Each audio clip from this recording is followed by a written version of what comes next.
Video और आपका आज की वीडियो में स्वागत है। और आज जो वीडियो हम लेकर आए हैं उसकी सजेशन हमें दी है हर्ष दुग्गल ने और गौरव ने, और वीडियो का टाइटल है कैसे इंडिया दुनिया का अगला सिलिकॉन वैली बन रहा है। India is becoming next silicon valley.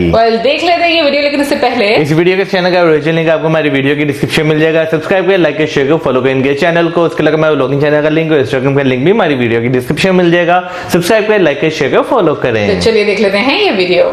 Hello friends, मैं हूं गौरव और क्या आपको पता है अगर सिलिकॉन वैली एक इंडिपेंडेंट देश होता तो आज वो दुनिया का सेकंड सबसे अमीर देश होता। And I am not even kidding, US के सैन फ्रांसिस्को के पास सिचुएटेड सिलिकॉन वैली एक जमाने में पूरा जंगल हुआ करता था जहां सिर्फ सिलिकॉन चिप्स बनाने वाली कंपनियां शुरू हुई थी। लेकिन आज silicon valley Google, Apple, Hewlett Packard, Facebook, Netflix, Adobe, eBay, Cisco, LinkedIn जैसी नामी कंपनियां का हेडक्वार्टर है, जहां आज की डेट में कई बड़े बड़े स्टार्टअप्स भी शुरू होते हैं और वहां पर शुरू होने के लिए बड़ी बड़ी कंपनियों से उन्हें फंडिंग भी मिलता है। लेकिन चलो हम इंडिया की बात करते हैं। इंडिया में अगर हम स्टार्टअप्स की बात करें और आईटी सेक्टर्स दोनों की, तो अर्ली 1990 से तेजी से इनका आगमन होने लगा। लेकिन you won't believe it, but पिछले 30 सालों में 50 साल में जितना सिलिकॉन वैली ग्रो हुआ है उतना इंडिया ने ग्रोथ कवर अप किया है। जैसे फॉर एग्जांपल एक डेटा के मुताबिक बेंगलुरु यानी बैंगलोर में सैन फ्रांसिस्को से ज्यादा स्टार्टअप्स शुरू हुए थे। और इसी के साथ आज से 5 साल पहले जहां पर इंडिया में 4200 स्टार्टअप्स थे,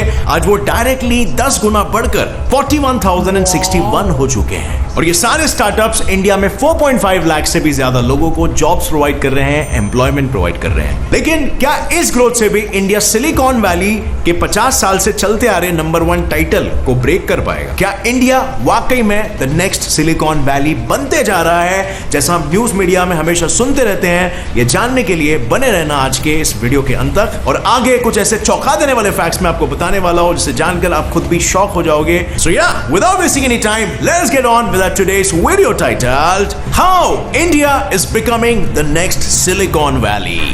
number 1, growth of Indian IT industry. अब फ्रेंड्स, शुरू करने से पहले ये एक फैक्ट तो मैं आपको बता दूं कि इंडिया पूरे दुनिया में 3rd सबसे बड़ा स्टार्टअप हब है। यानी यूएस और चाइना के बाद अगर कोई कंट्री है जहां पर सबसे ज्यादा स्टार्टअप जन्म लेते हैं तो वो है हमारा इंडिया। लेकिन दुनिया का सिर्फ 3rd लार्जेस्ट ही नहीं, बल्कि इंडिया पूरे वर्ल्ड का सबसे यंगेस्ट स्टार्टअप हब भी है, क्योंकि इंडिया में 50% से भी ज्यादा स्टार्टअप शुरू करने वाले लोग की उम्र बहुत ही यंग है, यानी वो 25 ईयर्स के अराउंड है। और आज इंडिया के जीडीपी में इन्हीं स्टार्टअप से शुरू होने वाले आईटी सेक्टर्स 8% कंट्रीब्यूट करते हैं। और इसी के साथ सन 2019 के एक डेटा के मुताबिक 2019 में इंडिया के पास 26 स्टार्टअप कंपनीज ऐसी थी जिनकी टोटल वैल्यूएशन $100 मिलियन यानी 732 करोड़ से भी ज्यादा थी। और ये कंपनियां $29 बिलियन यानी कि 2 लाख करोड़ से भी ज्यादा का रेवेन्यू जनरेट कर रही थी। लेकिन इससे भी बड़ी बात यह है कि 2020 में कोरोना की मार लगने के बाद भी इंडिया में ये स्टार्टअप का कल्चर नहीं रुका है।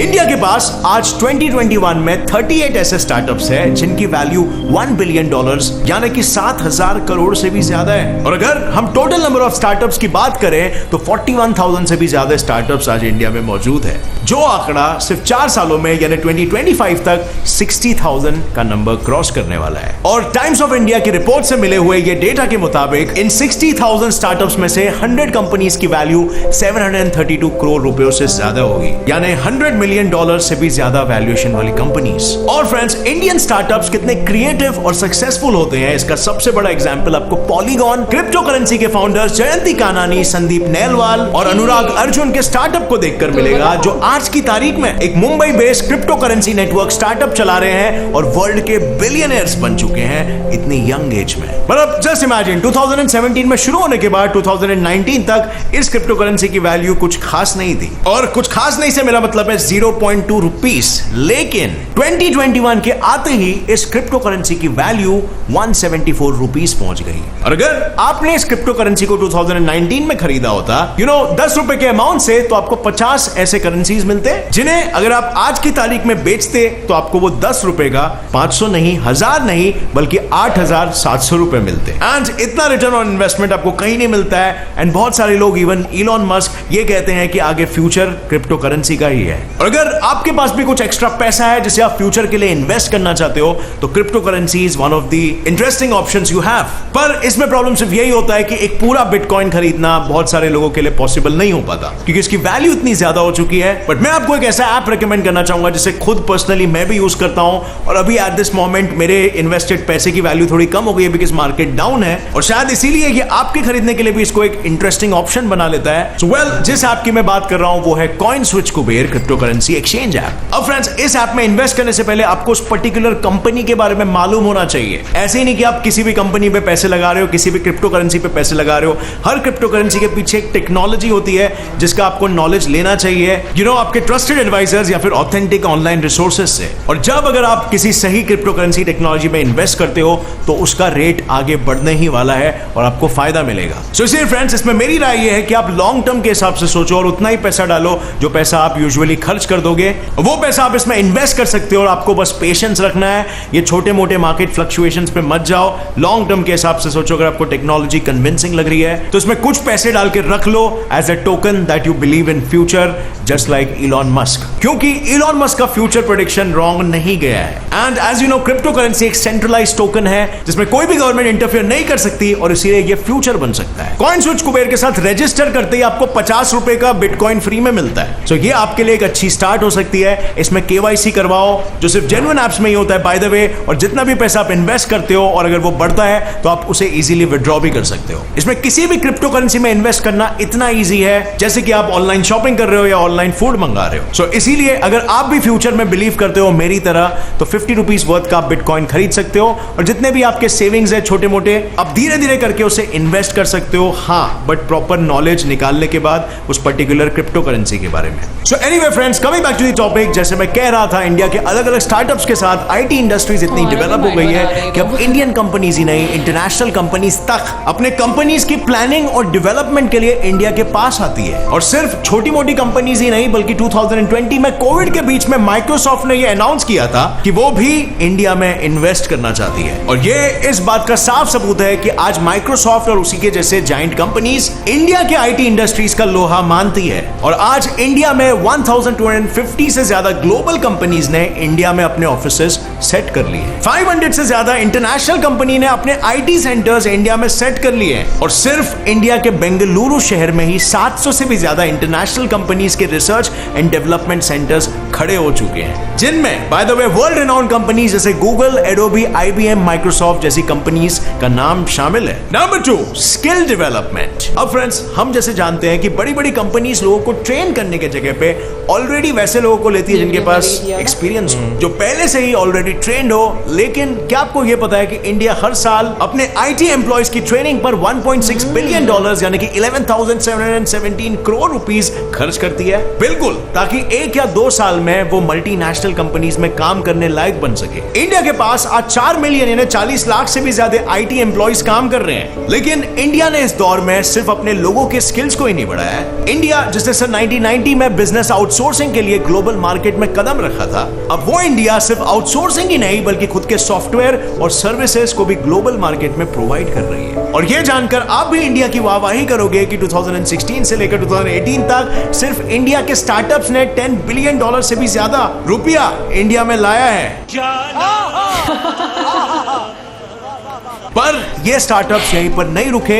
इंडिया के जोमैटो, फ्लिपकार्ट और ओयो जैसे सक्सेसफुल बिजनेस स्टार्टअप्स ने इंडिया के लाखों लोगों को जॉब अपॉर्चुनिटीज दी है और स्किल्ड ट्रेनिंग दी है, जो अपॉर्चुनिटीज पहले इंडियन लोगों को सिर्फ सिलिकॉन वैली की बड़ी बड़ी कंपनी जैसे कि माइक्रोसॉफ्ट, गूगल या एप्पल ही प्रोवाइड कर रही थी। इसी के साथ इंडिया ने बीते कुछ सालों में अपने डिजिटल इंफ्रास्ट्रक्चर को पूरी तरीके से बदल कर रख दिया है। मतलब आप खुद ही सोचो ना, आज से 5-10 साल पहले हार्डली कुछ गाँव में आपको कंप्यूटर्स या फोन या इवन इंटरनेट देखने मिलता, और आज इंडिया में 560 मिलियन यूजर्स है और ये गिनती बढ़ती ही जा रही है, जिसकी वजह से हम ये सेफली कह सकते हैं कि इंडिया आज डिजिटल होते जा रहा है। और डिजिटल सेक्टर के इस ग्रोथ के पीछे जो कंधे लगे हुए हैं वो और कोई नहीं बल्कि हमारा आईटी सेक्टर है।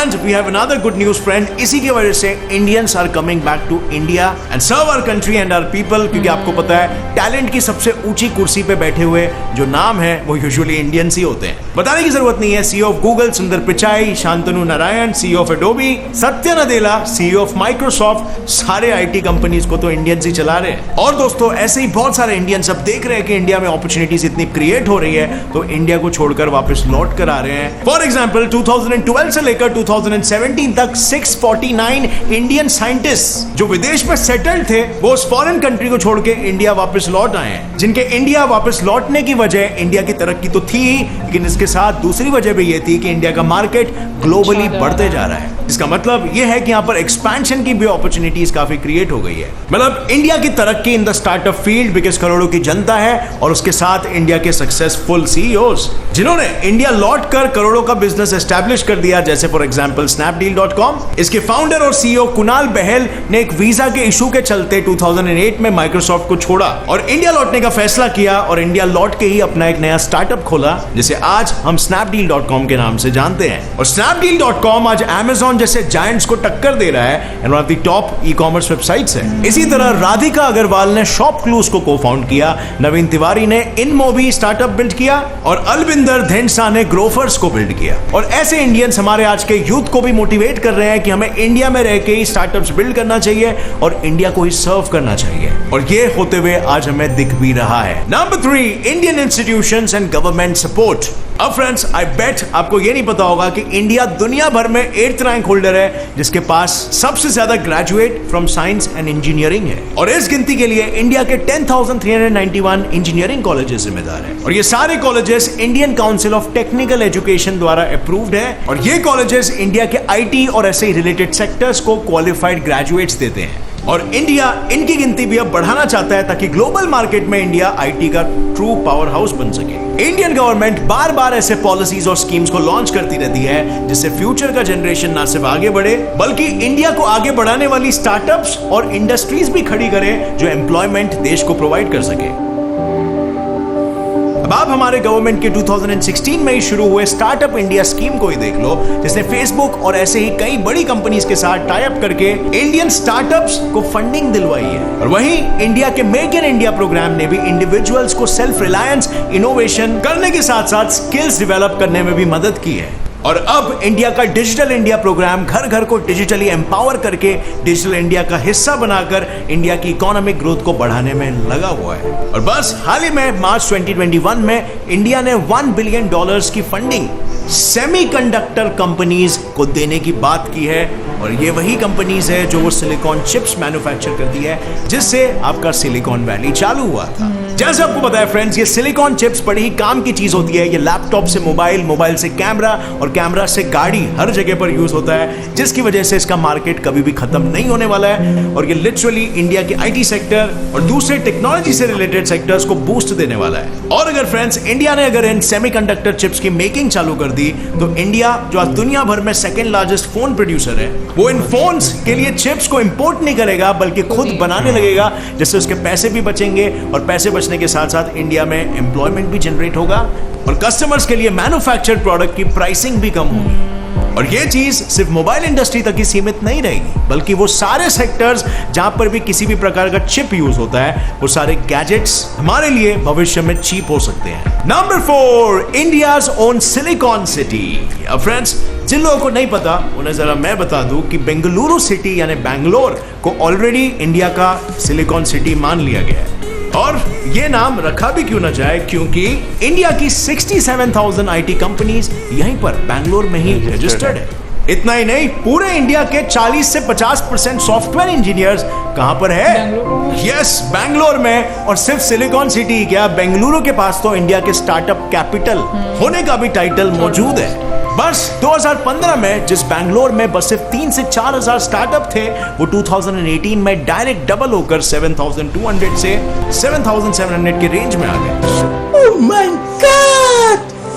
Wow! और इतना ही नहीं, आज 2021 में बैंगलोर में 13,000 से भी ज्यादा स्टार्टअप्स हैं। और पता है इंडिया के 4 मिलियन एक्टिव आईटी एम्प्लॉइज कुल मिलाकर $137 बिलियन से भी ज्यादा मनी जनरेट कर रहे हैं। लेकिन इस $137 बिलियन का 40% यानी $54.8 बिलियन यानी 4 लाख करोड़ रुपया सिर्फ और सिर्फ बेंगलुरु से ही जनरेट हो रहा है।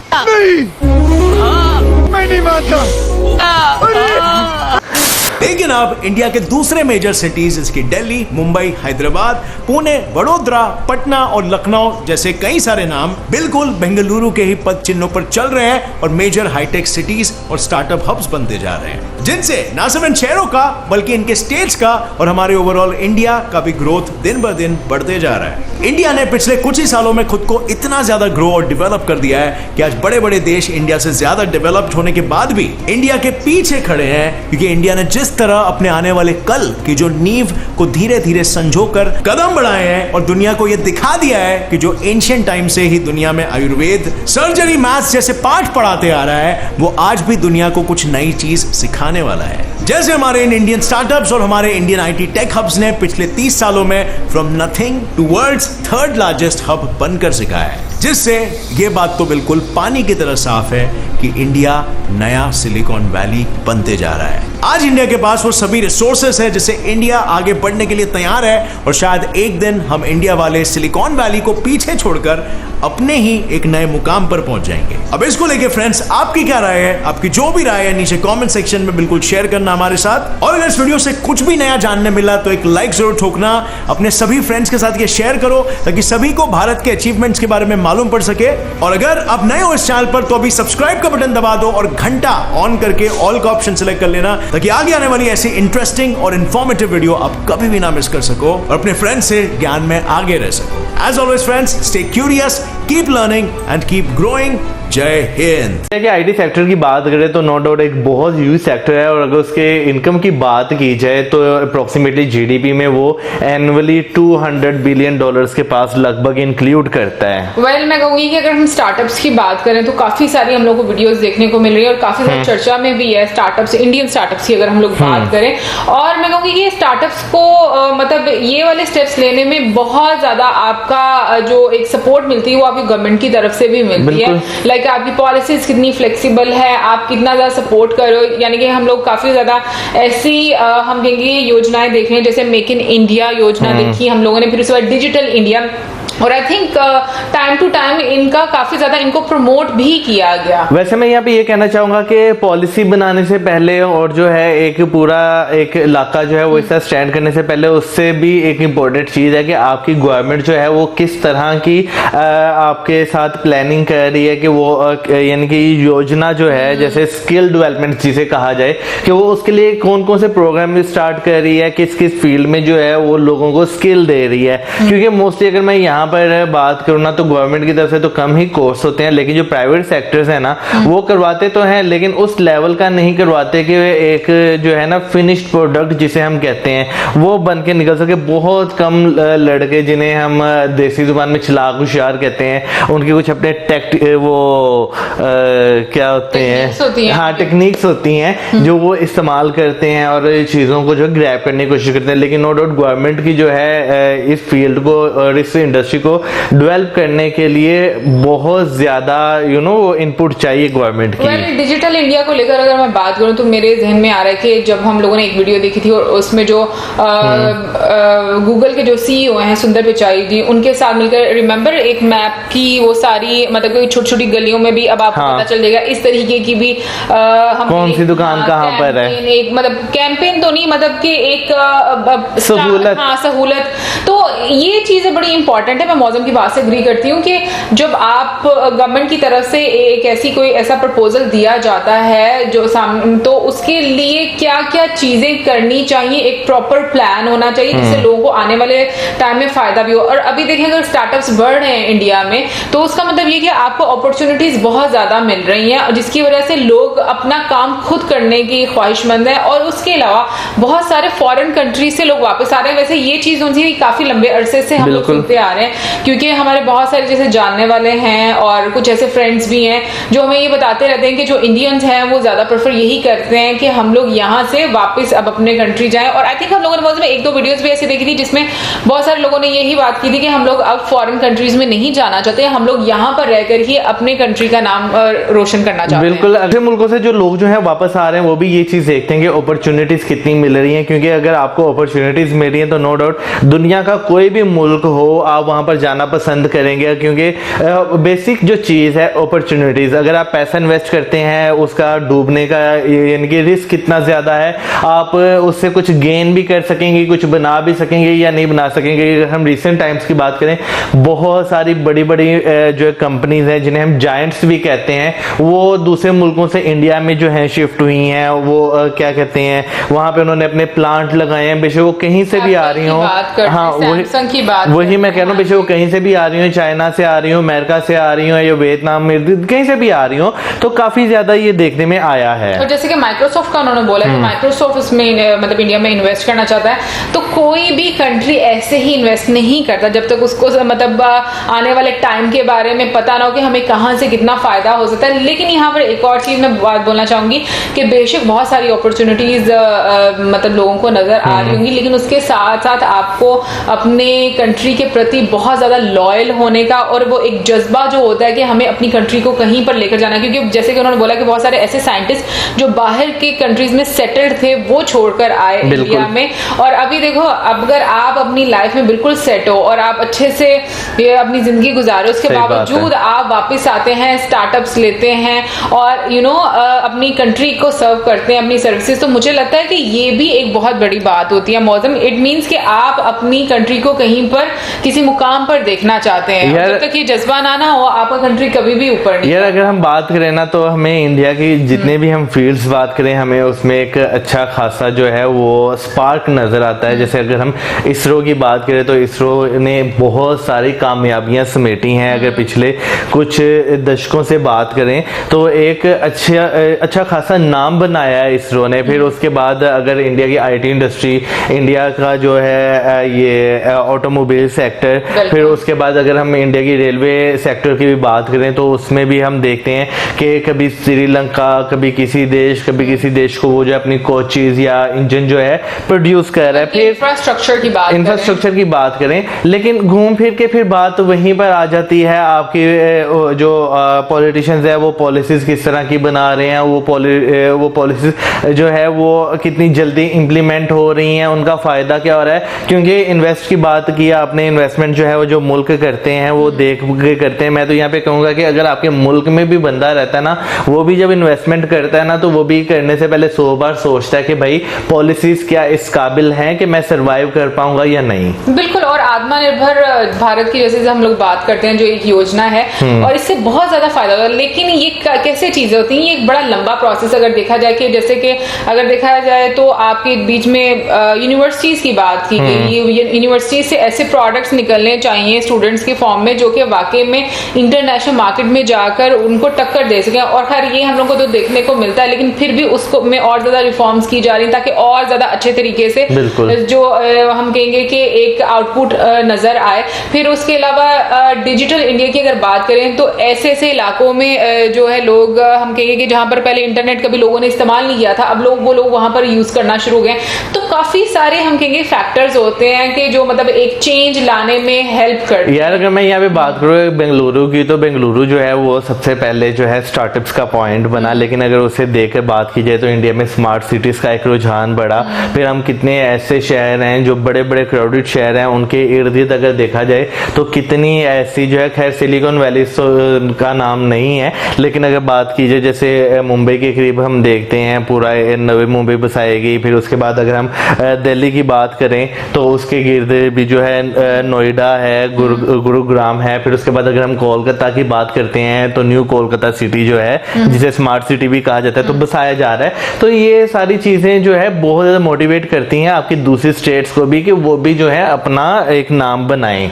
जैसे कि वीडियो में बात भी की कि बाकी जो शहर हैं, दिल्ली है, फिर उसके बाद पुणे, हैदराबाद, मतलब बहुत सारे जो बाकी स्टेट्स हैं वो भी यही अब कोशिश कर रही हैं कि वो भी इस फील्ड में आगे आए, आगे बढ़े। और आई थिंक लास्ट डेज में हम लोगों ने अमेज़न की भी एक ऑफिस देखा था। और खैर ये भी नया था कि जो स्नैपडील है वो अमेज़न को टक्कर दे रहा, मतलब वाकई में ये बहुत बड़ी बात होती है कि आपकी खुद के जो कंट्री के एक मतलब होंगी लोकल कंपनी हम कहेंगे कि वो इंटरनेशनल कंपनी को जाकर टक्कर दे रही है। और इसमें बहुत सारी चीजें मैटर करती हैं आपकी। अगेन कहते हैं ना कि छोटे छोटे सारे फैक्टर्स मिलते हैं जो कि मिलकर चीजों को सही करते हैं। बट एनीवे ये कहूंगी कि हाँ, जो जिस तरीके से उन्होंने बात की, डेफिनेटली पोटेंशियल है और आगे चीजें इस तरीके से हो सकती हैं। और जैसे अभी इसको सिलिकॉन वैली बोलते हैं, तो मुझे लगता है कि आने वाले टाइम में मे भी बहुत सारी सिलिकॉन वैलीज हमें इंडिया में नजर आए। वेल गाइस, ये तो थी हमारी आज की वीडियो। आपका क्या सोचना है इसके बारे में जरूर बताइएगा कमेंट सेक्शन में। और इसी के साथ हमें हमारी video like, subscribe, share, keep us in your prayers. Good bye.